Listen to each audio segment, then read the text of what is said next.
नमस्कार दोस्तों, स्वागत है सभी का आपके अपने यूट्यूब चैनल पर। इसका नाम है शुभेंदु मुखर्जी और आज हम करने वाले हैं सेट नंबर 18। जी हाँ, सेट नंबर 18 करेंगे सीरीज की, जिसका नाम है यूजीसी नेट मिशन 2020 और ये आपको जो भी अपकमिंग यूजीसी नेट आ रहा है उसके लिए बेनिफिशियल रहेगा। यहाँ पे हम लोग करते हैं 10 MCQs और उसके इजी एक्सप्लेनेशन। तो आज हम बात करने वाले हैं रीजनल ज्योग्राफी एडिशन के बारे में। यहाँ पे हम लोग 10 MCQs करेंगे इसके। चलिए स्टार्ट करते हैं। आगे बढ़ने से पहले बता दूं, मेरा नाम शुभेंदु मुखर्जी है, यूजीसी नेट क्वालिफाइड हूँ, फॉर्मर ज्योग्राफी ट्रेनर था मैं अनअकैडमी पर, KVEDU पर मोर देन 2 years का टीचिंग एक्सपीरियंस है, प्रोफेशनल वॉइस आर्टिस्ट हूँ। अगर आप मुझे फॉलो करना चाहते हैं तो इन सारे सोशल हैंडल्स पे आप मुझे फॉलो कर सकते हैं और आपको यहाँ मुझे जरूर फॉलो करना है। ये हमारा टेलीग्राम चैनल है, इसका नाम है शुभेंदु नेट ज्योग्राफी। यहाँ पे आपको यूट्यूब पे होने वाले जितने भी सेशंस हैं, जो भी लेक्चर्स हैं और ये MCQ जो भी हम करते हैं उन सबके PDF मिल जाएंगे फ्री ऑफ कॉस्ट। अगर आप हमारे इंटरैक्टिव टेलीग्राम ज्योग्राफी के ग्रुप से जुड़ना चाहते हैं तो आप जुड़ सकते हैं। यहाँ पे हम लोग डिस्कशन, डेली टास्क वगैरह करते हैं और रिडल्स वगैरह करते हैं और रिडल्स कैसी हैं आपको दिख जाएंगे अभी। इसमें जुड़ने के लिए आप मुझे इस नंबर पर मैसेज कर सकते हैं। चलिए आगे बढ़ने से पहले वाइस बता दूं, हमारा यूजीसी नेट ज्योग्राफी का बैच चल रहा है। ये बैच 5 अगस्त से शुरू हुआ था और यहाँ पर आपको अच्छी बात यह है कि कहीं भी लाइव ज्वाइन करने की जरूरत नहीं है। आप अपने हिसाब से पढ़ सकते हैं अपने टाइम पर। आपको कोर्स पेमेंट फी करने के बाद आपका जो ID है, जीमेल ID, वो रजिस्टर हो जाएगा और फिर आपको सारे हाई क्वालिटी वीडियोस मिल जाएंगे जो आपको हेल्प करेंगे। 10 की 10 यूनिट की कोर्स कवरेज है, साथ में PDF मटेरियल भी है और मॉक टेस्ट भी है, साथ में रिविजन एंड डिस्कशन भी है। तो आप लोगों के लिए एक कॉम्प्रिहेंसिव पैकेज है। बेसिकली सारी क्लासेस चलेंगी गूगल ड्राइव पर। अगर आप देखना चाहते हैं क्लासेस कहीं चलती तो आप डेमो लेक्चर देख सकते हैं, डिस्क्रिप्शन में डेमो लेक्चर दे रखा है, उसको जरूर देखें। और साथ में मैंने पेमेंट के अंदर इंस्टॉलमेंट फैसिलिटी भी रखी है ताकि आप लोग पेमेंट जो है आराम से दे पाए। कोई जल्दी नहीं है इसके अंदर, 2 इंस्टॉलमेंट के अंदर भी आप पेमेंट दे सकते हैं। अगर आप रजिस्टर करना चाहते हैं तो इस नंबर पे आप मुझे कॉल कर सकते हैं या डिस्क्रिप्शन में दिए गए गूगल फॉर्म को फिलअप कर सकते हैं और इस ज्योग्राफी में आप एनरोल कर सकते हैं। ऑल्दो 5 अगस्त से स्टार्ट हो गया है, लेकिन इसमें ऐसा कहीं भी नहीं है कि कोई आगे चल रहा है या कोई पीछे चल रहा है। ये सिर्फ आप पे निर्भर करता है। वीडियोस आपके पास मिलेंगे, आपको उसको देखना है, आपको हमारे साथ बैच के साथ चलना है या आपको अपने हिसाब से पढ़ना है, वो आपकी सहूलियत है। आपको मेरे टाइम पे नहीं पढ़ना है, आप जिस भी टाइम फ्री हैं आप पढ़ सकते हैं, क्योंकि पढ़ाई में कभी ब्रेक नहीं लगना चाहिए। फैमिली बैरियर हो या काम का बैरियर हो, वो नहीं आना चाहिए। इसलिए मैंने उसको इस तरह से बनाया है कि लाइव नहीं ज्वाइन करना पड़े आपको और आपको वीडियो जो है वो हर वक्त मिल जाए और मेरी तरफ से आपको कंटिन्यू सपोर्ट मिले। चलिए ऑलराइट, तो अब हम बात करते हैं कि भाई आज हमने सुबह क्या रिडल किया था। हमारा एक ज्योग्राफी का इंटरैक्टिव टेलीग्राम ग्रुप है, वहां पे हम लोग रिडल्स पोस्ट करते हैं। ज्योग्राफी को मैं पिक्चर से याद करवाता हूं इस तरह से।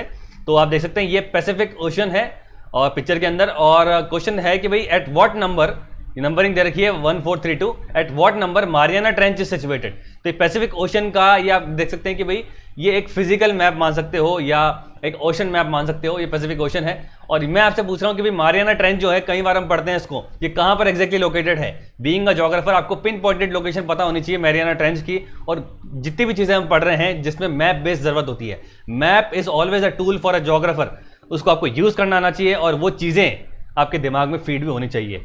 तो इसका आंसर सब लोगों ने सही नहीं दिया है, इसका आंसर कुछ लोगों ने सही दिया है, कुछ लोगों ने गलत दिया है। मारियाना ट्रेंच जो है वो बेसिकली नंबर 1 पर है।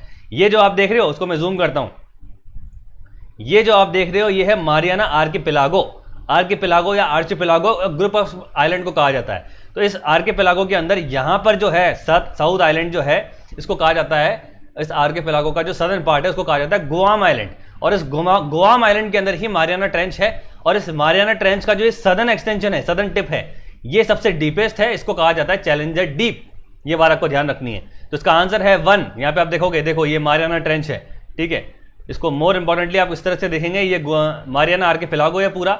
इसका ये सदर्न पार्ट जो है वो गुआम आइलैंड है, गुआम आइलैंड के नीचे ही मारियाना ट्रेंच है और इस मारियाना ट्रेंच का जो सदर्न टिप है वो है हमारा चैलेंजर डीप। और ये बेसिकली आपके यूनिट 3 ओशनोग्राफी के अंदर, रिलीफ ऑफ ओशन के अंदर इंडियन ओशन, अटलांटिक ओशन और आपका पैसिफिक ओशन, ये सब आपको पढ़ना है। तो ये सब हमने हमारे कोर्स के अंदर कवर किया है डिटेल के अंदर। अगर आप ज्वाइन करना चाहते हैं तो बिल्कुल आप कर सकते हैं। ऑलराइट, देखते हैं किन लोगों ने सही जवाब दिए हैं। तो इसका आंसर है 1, ठीक है, ध्यान रखना आपको। लक्ष्मी ने सही दिया है, जिशान ने गलत दिया है, पिंटू ने गलत दिया है, मोइन खान ने सही दिया है, जुल्फिकार ने सही दिया है। उसके बाद स्वीटी शर्मा ने मार्क करके बताया, विच इज वेरी गुड, सही है। अर्पिता ने 4 दिया है, गलत है। उसके बाद अभिजीत ने सही दिया है, श्वेता ने सही दिया है, नेहा गुप्ता ने 1 बता के इसको एक्सप्लेन भी किया है, विच इज वेरी गुड। उसके बाद निवा कुमारी ने 1 दिया है और उसके बाद आलिया ने 1 दिया है, ठीक है। उसके बाद जीत ने, जया मिश्रा ने 1 दिया है, आफ्ताब ने सही दिया है, अर्चना ने सही दिया है, सौरभ ने सही दिया है, शबनम ने सही दिया है। तो मोस्टली सब लोगों ने सही दिया है और इसके बाद भी कुछ रिस्पॉन्सेस आए हैं। और जैसा कि मैंने कहा कि मैं लिमिटेड टाइम पीरियड के अंदर जो है मैं ये रिस्पॉन्सेस लेता हूं, क्योंकि मुझे वीडियो बनाना पड़ता है, लेक्चर बनाना पड़ता है। तो भाई जब तक आ गए उसके बाद आपको जो है वो रह जाते हैं, इसलिए टाइम पे दीजिए, तभी आप जो है फीचर हो पाएंगे। तो कांग्रेचुलेशन जिन जिन लोगों ने सही दिए हैं और जिन लोगों ने गलत दिए हैं। आई होप आपको समझ में आ गया होगा कि भाई क्या आपने गलत दिया है। ऑलराइट, स्टार्ट करते हैं। आज हम करने वाले हैं 10 MCQs ऑफ रीजनल ज्योग्राफी और फॉर्मेट वही रहेगा। क्वेश्चन आएगा, 20 सेकंड का टाइमर चलेगा। साथ में आपको 20 सेकंड के अंदर जवाब देना है। टाइमर खत्म होने के बाद मैं आपको उसका आंसर बताऊंगा और जहां जरूरत होगी वहां पे इसका एक्सप्लेनेशन भी देखा जाएगा। चलिए स्टार्ट करते हैं। Question number 1, all the very best. Who gave cumulative causation theory? बताइए, cumulative causation theory of regional imbalance है बेसिकली ये किसने दी है? ABCD कमेंट कीजिए फटाफट से।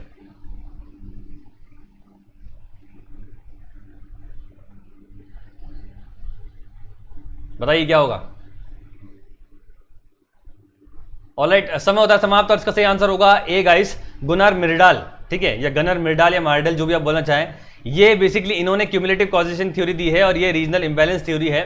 बेसिकली रीजनल ज्योग्राफी के अंदर हम दोनों चीजें पढ़ते हैं, रीजनल डेवलपमेंट कैसे होता है, रीजन्स क्या होते हैं, और किन किन ज्योग्राफर्स ने रीजनल इंबैलेंसेस के ऊपर भी थ्योरी दी है, क्योंकि regional imbalance is actually a real phenomena जो हम देखते हैं। हम अपने कंट्री में भी देख सकते हैं कि आपके स्टेट के अंदर सिर्फ एक ही ऐसा रीजन होता है या एक ही ऐसा सिटी होता है जो बहुत ज़्यादा डेवलप होता है, मतलब एक मेट्रो के लेवल का होता है, बाकी सारे सिटीज़ नहीं होते, तो वो एक रीजनल इंबैलेंस है। तो मिर्डाल ने बेसिकली क्या किया है, नियो क्लासिकल इकोनॉमिस्ट जितने भी थे उनका व्यू पॉइंट का खंडन करते हुए उन्होंने कहा, नियो क्लासिकल इकोनॉमिस्ट कहते थे कि भाई किसी भी देश की अगर आपको इकोनॉमिक डेवलपमेंट मापनी हो या उसका इंडिकेटर जानना हो तो इंटरनेशनल ट्रेड जो है वो एक बेस्ट इंडिकेटर माना जाता है। ठीक है, जिस देश के अंदर इंटरनेशनल ट्रेड जितना अच्छा होगा और उस देश की जो है वो इकोनॉमिक ग्रोथ बहुत अच्छी होगी। तो मिर्डाल ने क्या किया, इस व्यू का खंडन किया। उन्होंने कहा कि भाई ऐसा नहीं है, इंटरनेशनल ट्रेड को इंडिकेटर नहीं माना जा सकता, क्योंकि ऐसा बिल्कुल पॉसिबल है कि कुछ देश के पास एक एडेड एडवांटेज है रिसोर्सेज का, टेक्नोलॉजी का। ठीक है, और वर्ल्ड वॉर के पीरियड के टाइम पे वो ऑलरेडी एक डेवलप नेशन थे।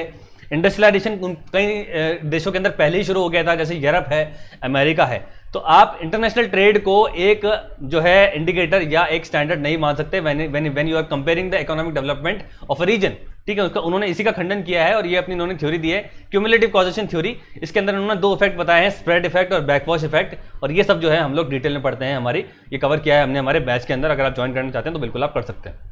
Alright, question number 2, who gave the concept of core periphery model in regional geography? बताइए, कोर पेरिफेरी मॉडल किसने दिया है? बताओ, कोर पेरिफेरी मॉडल, ABCD।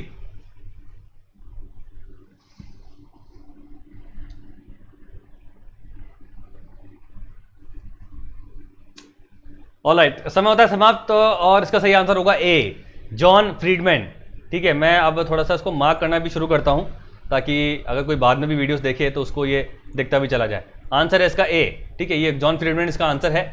और बेसिकली कोर पेरिफेरी मॉडल जो है जॉन फ्रीडमैन ने दिया है और वो रीजनल डेवलपमेंट समझा रहे हैं। वो ये कह रहे हैं कि कोई रीजन जो है वो एकदम से डेवलप नहीं होता है, उसके कुछ स्टेजेस होती हैं और वो स्टेजेस आप देख सकते हैं। स्टेज 1 नो अर्बन हायरार्की, दूसरी होती है पिरामिड सिटी। जब वो पिरामिड सिटी बन जाता है उसके बाद पिरामिड सिटी बनने के बाद उसके जो आसपास नेबरिंग एरियाज हैं, रीजनल सब सेंटर डेवलप होते हैं जो उस पर निर्भर करते हैं, और फिर धीरे धीरे उस पर्टिकुलर अर्बन सिस्टम के अंदर जो रीजनल इनइक्वालिटीज है वो खत्म हो जाती है। तो कोर और पेरिफेरी मॉडल को इन्होंने इस तरह से बताया है, इन दोनों का इंटर रिलेशनशिप बताया है, 4 स्टेजेस के अंदर उन्होंने इसको बताया है। इसके अलावा इन्होंने कुछ रीजन्स भी दिए हैं, 4 रीजन्स, जिसको हम डिटेल में कवर करेंगे हमारे बैच के अंदर। अगर आप जुड़ना चाहते हैं तो बिल्कुल जुड़ सकते हैं। Alright, question number 3, which among the following is incorrect?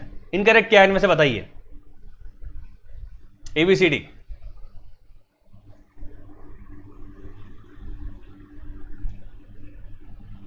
इनमें से क्या गलत है?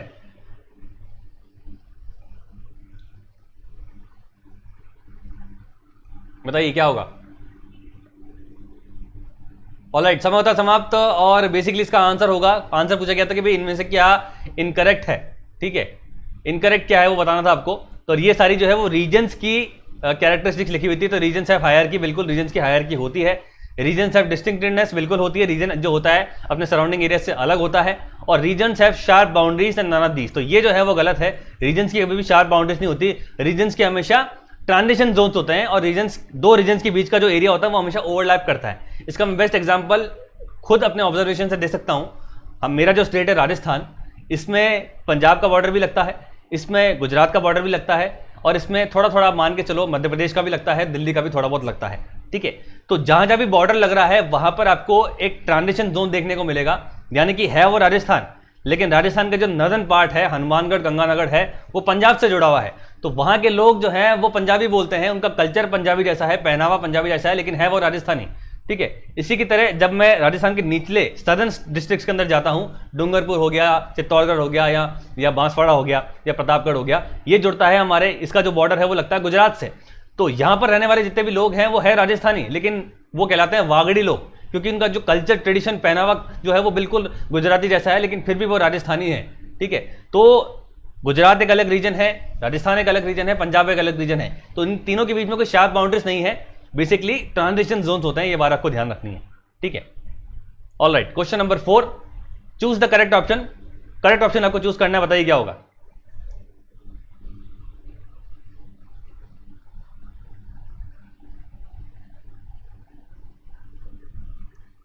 ABCD कमेंट कीजिए फटाफट से।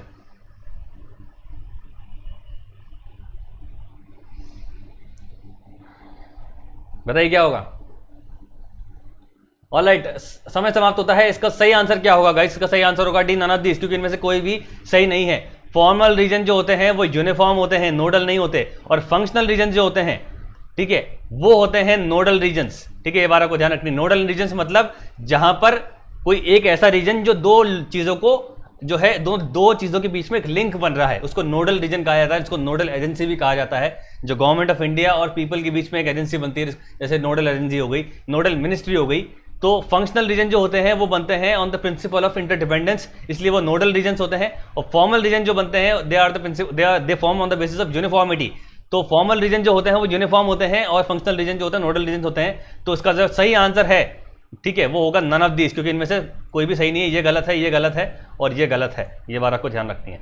Question number 5, regions are classified on the base, regions are classified only on the homogeneity criteria. बताइए क्या होगा इसका सही answer. True, false, none of this.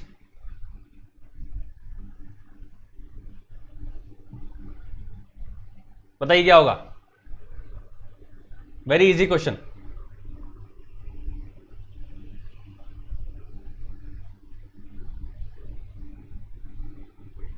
Alright, समय होता समाप्त, और इसका आंसर होगा फॉल्स। रीजन्स कभी भी सिर्फ और सिर्फ होमोजेनिटी के क्राइटेरिया में नहीं होते। जब अगर होमोजेनिटी के क्राइटेरिया में बन रहे हैं तो फिर वो फॉर्मल रीजन्स बनते हैं, जहां पर एक तरह की यूनिफॉर्मिटी देखी जाती है। लेकिन अगर वो हेटेरोजेनिटी तो नहीं, इंटरडिपेंडेंस की क्राइटेरिया से बन रहे हैं तो फिर वो फंक्शनल रीजन्स बनते हैं। ठीक है, तो सिर्फ रीजन्स होमोजेनिटी के क्राइटेरिया में नहीं बनते, और क्राइटेरिया एक से ज्यादा भी हो सकता है। ठीक है, तो उसका सही आंसर है फॉल्स। ये बात आपको ध्यान रखनी है। Question number 6, choose the incorrect option. ठीक है, ABC दे रखे हैं, 3 ऑप्शन आपको बताना है, इनमें से क्या गलत है, बताइए।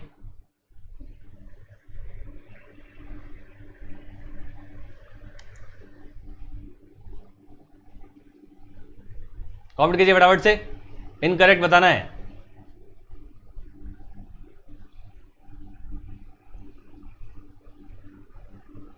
ऑलराइट, समय समाप्त होता है। पहले देखते हैं पहला क्या बोलता है। Formal regions are homogeneous, yes it is true, but they are heterogeneous then the surrounding regions. ये बिल्कुल सही है। फॉर्मल रीजन होमोजीनियस है और अपने आसपास के इलाकों से वो अलग होता है, इसलिए वो एक रीजन कहलाता है। ठीक है, रीजन बाउंड्रीज ओवरलैप, जो मैंने अभी आपको बता ही दिया था, रीजन बाउंड्री हमेशा ओवरलैप करती है, शार्प बाउंड्रीज नहीं होती। Regions do not have distinctiveness then its surrounding, तो ये गलत है। ठीक है, रीजन्स अपने आसपास के इलाकों से अलग होता है, डिस्टिंक्ट होता है। ठीक है, तो इसलिए ये गलत हो गया, बाकी ऊपर के दोनों सही है, इसलिए C is the answer.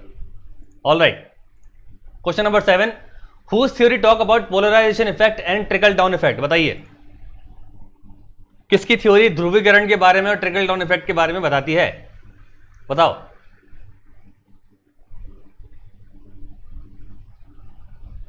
ABCD comment करो फटाफट से।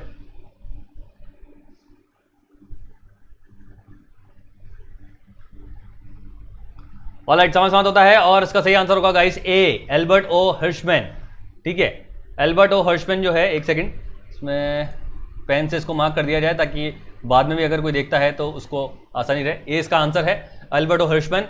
पोलराइजेशन इफेक्ट और ट्रिकल डाउन इफेक्ट क्या होता है, बेसिकली इन्होंने भी जो है रीजनल डेवलपमेंट थ्योरी दी है अपनी, और वो ये बोलते हैं कि पोलराइजेशन इफेक्ट जो है कोर एरियाज में देखा जाता है। कोर एरियाज वो होते हैं जो बड़े सेंटर्स होते हैं, प्राइमरी सिटी होते हैं, और वो अपने आसपास के पेरिफेरी से रिसोर्सेस, ठीक है, स्किल्ड लेबर, वो सब अपनी तरफ खींचते हैं और वो एक पोल बन जाते हैं, ग्रोथ पोल बन जाते हैं। ठीक है, ट्रिकल डाउन इफेक्ट क्या होता है, जब उस ग्रोथ पोल से का बेनिफिट आसपास के सराउंडिंग एरिया को मिल रहा है, यानी कि उस ग्रोथ पोल में हाई ऑर्डर सर्विसेज भी हैं, लो ऑर्डर सर्विसेज भी हैं, अच्छी अच्छी एम्प्लॉयमेंट अपॉर्चुनिटीज भी हैं, तो इसका इफेक्ट जब उसके आसपास के सराउंडिंग एरिया को मिलता है तो उसको कहा जाता है ट्रिकल डाउन इफेक्ट। और ये जो पोलराइजेशन हो रहा है, सारे रिसोर्सेज एक जगह जा रहे हैं उसको हम पोलराइजेशन कहते हैं, जिसको हम ध्रुवीकरण भी कहते हैं। ध्रुवीकरण की राजनीति भी होती है आजकल कि भाई पूरी इंडिया की पूरी पॉलिटिक्स जो है वो दो बाटों में बटी हुई है, लेफ्ट विंग और राइट विंग, दो पोल्स बने हुए हैं, नॉर्थ पोल साउथ पोल। तो ये नहीं होना चाहिए, अलग अलग जो है वो विचारधाराएं होनी चाहिए, तभी जो है कंस्ट्रक्टिव क्रिटिसिज्म डेवलप हो पाएगा। All right, question number 8, which among the following is not a regional division according to Friedman. बताइए, फ्रीडमैन ने वर्ल्ड को कुछ रीजन्स के अंदर डिवाइड किया है, तो उनमें से ये कौन सा रीजन नहीं है, बताना है आपको। बताइए क्या होगा।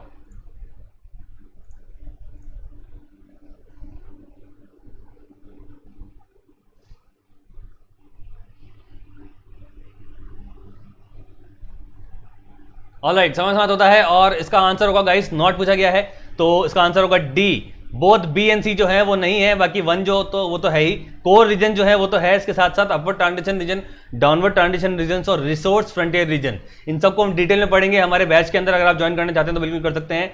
फ्रीडमैन ने अपनी थ्योरी दी थी कोर पेरिफेरल मॉडल, उसके अंदर उन्होंने स्टेजेस तो बताई है, लेकिन वर्ल्ड के कुछ रीजनल डिविजन भी उन्होंने किए हैं, 4 डिविजन हैं। तो अगर आप बिल्कुल डिटेल में पढ़ना चाहते हैं तो बिल्कुल आप हमारे बैच से जुड़ सकते हैं। Alright, question number 9, who wrote the book economic theory and under developed regions. बताइए किसने लिखी है किताब, economic theory and under developed regions. बताइए।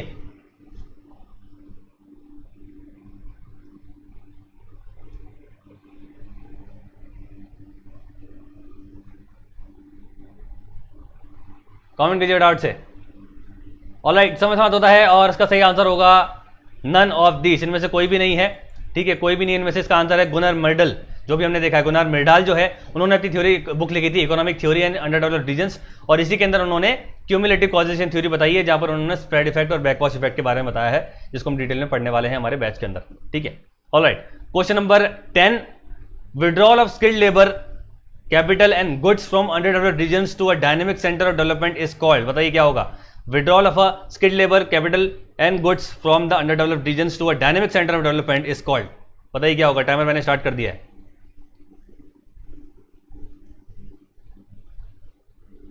कौन सा इफेक्ट कहलाता है वो।